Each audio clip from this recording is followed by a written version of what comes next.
Welcome to Sweet Life Beat Life. We hope this video helps. In this video, I will explain how to make whipped cream at home using Malai. First, gather your ingredients. You will need about 1 cup of fresh, chilled Malai, 2 tablespoons of icing sugar, and 1 teaspoon of vanilla essence for flavor. It is crucial that your Malai is very cold, ideally collected from full-fat milk and refrigerated overnight.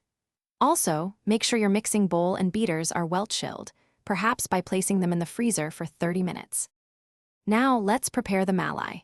Carefully place your thoroughly chilled Malai into a fine mesh sieve positioned over a separate bowl.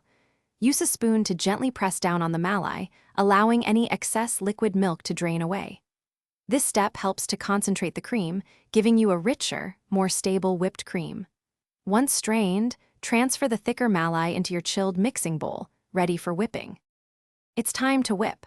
Start beating the chilled Malai in your cold bowl on a low speed for about 20 to 30 seconds, just until you see small bubbles appear. Then, gradually increase your mixer's speed to medium. Continue beating until the cream begins to thicken and the beaters leave a slight trail. Now, incorporate 2 tablespoons of icing sugar and 1 teaspoon of vanilla essence, then beat until you achieve your desired soft or stiff peaks. To ensure your whipped cream is perfect, remember not to overwhip it.